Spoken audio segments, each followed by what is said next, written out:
একদম first class. এই তোমার ওখানে গেলাম, পায়ের পায়ের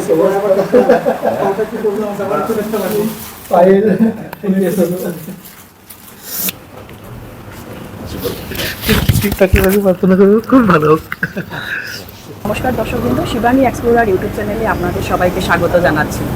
আজ ভারতীয় জনতা পার্টির যিনি প্রার্থী ডক্টর রাজদীপ রায় রামকৃষ্ণ মিশনে এসছেন। রামকৃষ্ণ মিশনের মহারাজ স্বামী গণবেশানন্দজি মহারাজের কাছ থেকে উনি আশীর্বাদ নিয়ে যাচ্ছেন। সাথে থাকুন, দেখতে থাকুন কি কি হচ্ছে। আজ শিলচর রামকৃষ্ণ মিশনে ভারতীয় জনতা পার্টির রাজদীপ রায় রামকৃষ্ণ মিশনে এসছেন মহারাজের আশীর্বাদ নেওয়ার জন্য।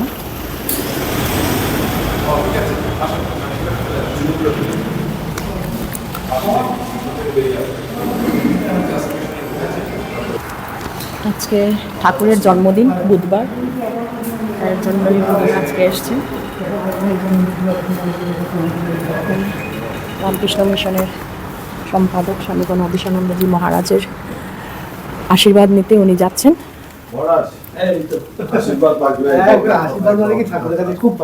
আমি একটা প্রণাম করতে হবে আপনাকে।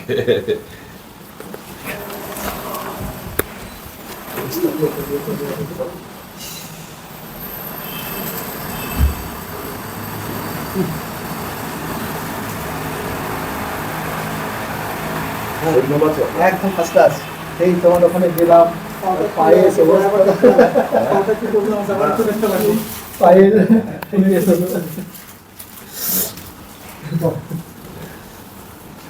আমার সব বন্ধুরা সঞ্জয়, এই দুজনই সঞ্জয়। আচ্ছা, সঞ্জয় ধর, একজন সঞ্জয় ঘোষ, আমার মামা সবাইকে চিনি। মামা বিশ্বজিৎ দাস, উনি ইম্ফলে থাকেন, ব্যবসা করেন।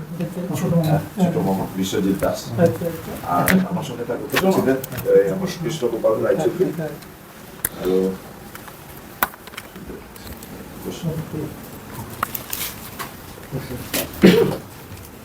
আমি জানি যে এই সময়ের মধ্যে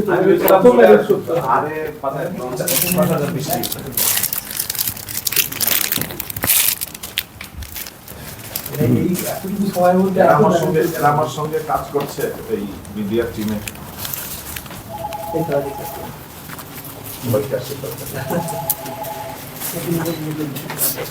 আর আমি মিডিয়া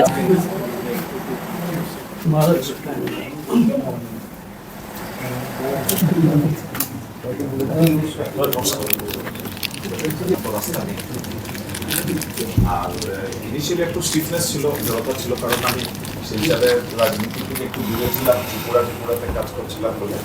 তো এখন এটা পিক আপ করেছে, কার্যকর্তা সব খুব মানে লেগেছে, মন দিয়ে কাজ করছে সব কার্যকর্তা।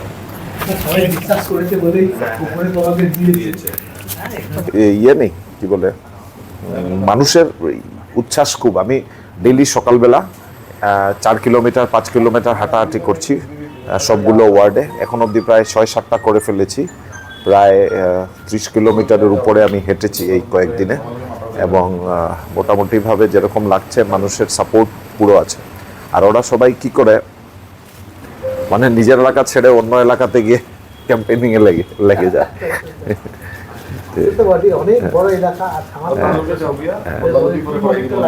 হ্যাঁ, মাল্টিপল টিম আছে, কাজ করছে। শরীর ঠিক আছে, ঠিক আছে। মা ভালো আছে।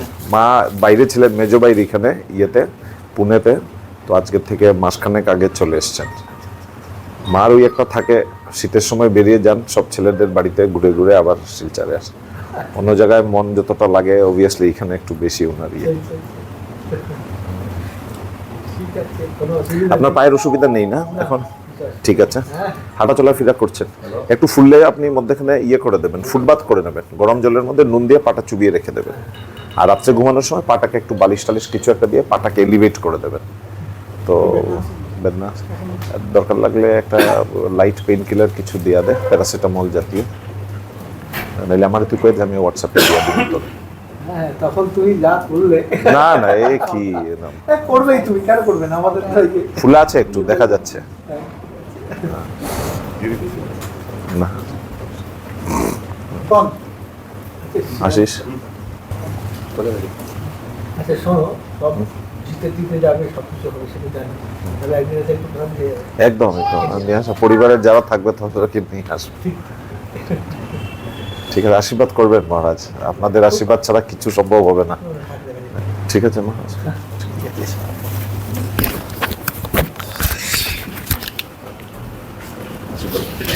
ঠিকঠাক প্রার্থনা করবো, খুব ভালো হোক।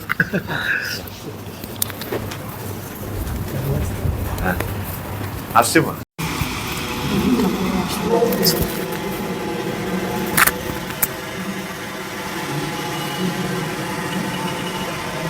তাই জানি ভারতীয় জনতা পার্টির এবারের ডক্টর রাজদীপ রায় মহাশয় দাঁড়িয়েছেন ইলেকশনে মনোনীত প্রার্থী। তো আমার একটা কোয়েশ্চেন হচ্ছে আপনার কাছে, মানে আমাদের তো আপনি সাংসদ ছিলেন 2019 সালে, তো তখন সেই পিরিয়ডে অনেক করোনা মহামারী ফ্লাড ছিল, তার সম্পর্কে কিছু বলবেন কি? বা আমাদের যে এখন মানে 6 বছর হয়ে গেল মিউনিসিপ্যালিটির কোনো ইলেকশন হয়নি, তো আপনি জেতার পর আমাদের তো ইচ্ছা, আপনি ভালো কাজ করেছেন, আগামীতে আরো করবেন, সেটা আমরা আশাবাদী। সে সম্পর্কে আপনি কিছু একটা বলেন যে পৌরসভা নিয়ে আপনার কি উন্নয়নের পৌরসভা নিয়ে। দেখেন, আমরা আসামে ভারতীয় জনতা পার্টি আসার পরে এই প্রথমবার শিলচর মিউনিসিপ্যাল বোর্ডকে আমরা কর্পোরেশনে কনভার্ট করেছি। কর্পোরেশনে কনভার্ট করা নিয়ে একটা টেকনিক্যাল ইস্যু ছিল। ডিব্রুগড়ে যেটা মিউনিসিপ্যাল বোর্ডের এলাকা ছিল, ডিব্রুগড় মিউনিসিপ্যাল বোর্ডটাকেই ডিব্রুগড় মিউনিসিপ্যাল কর্পোরেশনে এটাকে কনভার্ট করে দিয়েছে। এটার মধ্যে যে মানে কি বলে এরিয়া বাড়ানো হয়েছে, ওয়ার্ড বাড়ানো হয়েছে, এরকম হয়নি। আমরা এইখানে চেয়েছিলাম যে আমাদের ওয়ার্ড বাড়ুক, পার্শ্ববর্তী এলাকাকে আমরা কর্পোরেশনে ঢোকাবো, নাম্বার অফ ওয়ার্ডস আমরা বাড়াবো। তো ওই চেষ্টা করতে গিয়ে অবভিয়াসলি কিছু বটলনেক্স থাকে, সরকারি কিছু নিয়মাবলী মানতে হয়, ওইগুলো করতে গিয়ে একটু দেরি হয়েছে, এবং দেরি হয়েছে বলে আমরা সেই সময়ে ইলেকশন করতে পারিনি। তারপরে পরবর্তীতে যখন আমরা ইলেকশন করতে রেডি হয়ে গেলাম, হঠাৎ করে একটা কৃত্রিম বন্যার জন্য এবং অন্যান্য কিছু বিষয়ের জন্য, টেকনিক্যাল ইস্যুজের জন্য আমরা এটা করতে পারলাম না। গত নভেম্বর মাসে যখন আরেকবার রেডি হলাম, তখন দেখা গেল যে আগামী 3-4 মাসের মধ্যে যেহেতু বিধানসভা নির্বাচন আসছে, তো সেই সবাই মিলে হয়তো ইলেকশন কমিশনের এটা চিন্তা ছিল যে আমার তো বিধানসভা নির্বাচন করতে হবে। আমাদের তরফ থেকে আমরা সবসময় রেডি ছিলাম ইলেকশন লড়ার জন্য। ইলেকশনের ডেট, ইলেকশনের guideline election commission of India তৈরি করে।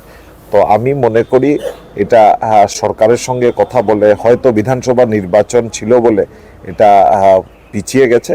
আগামীতে আপনারা নিশ্চিন্ত থাকবেন, আপনার দর্শকবৃন্দ, আপনার মাধ্যমে আপনার দর্শকবৃন্দ এবং সমাজকে আমরা জানাতে চাই যে ভারতীয় জনতা পার্টি সরকারে আসলে খুব শীঘ্রই শিলচরের মিউনিসিপ্যাল কর্পোরেশনের ইলেকশন হতে যাচ্ছে। আর ড্রেনেজ সিস্টেম যেটা আছে প্রপার, যে দেখেন ড্রেনেজ সিস্টেম তো আছে, এগুলো তো সায়েন্টিফিক, তাড়াতাড়ি এক ফসলা বৃষ্টিতে আমরা এটা ঠিক নয়। আপনি যে বলছেন এক ফসলা বৃষ্টিতে জল জমে যাচ্ছে, আগে এটা হতো কিছু জায়গায়, কিন্তু আজকাল বৃহত্তর college road, Subhashnagar, church road এলাকাতে আজকাল বৃষ্টি হলে জল জমে না, এবং অনেক সময়ের বৃষ্টি 1/2 ঘন্টা 20 মিনিটের মধ্যেই জল নেমে যায়। হ্যাঁ, ড্রেনেজের সমস্যা আছে নিউ শিলচর এলাকাতে, আমরা চেষ্টা করছি, ড্রেনের কাজ চলছে, রাঙ্গের বিবেকানন্দের রাস্তার আর ড্রেনের কাজ চলছে। আমরা আগামী দিনে এটাকে চেষ্টা করে এটাকে যাতে তাড়াতাড়ি করা যায়, মানুষকে যাতে রিলিফ দেওয়া যায়, এবং এই অঞ্চলের যে পরিষেবাগুলো ঠিক সময় মতন সবার ডোর স্টেপে দ্বারস্থ মানে আমরা করাতে পারি, এইটা আমাদের নিশ্চিন্তভাবে চিন্তা থাকবে। অসংখ্য ধন্যবাদ স্যার। ধন্যবাদ আপনাকে।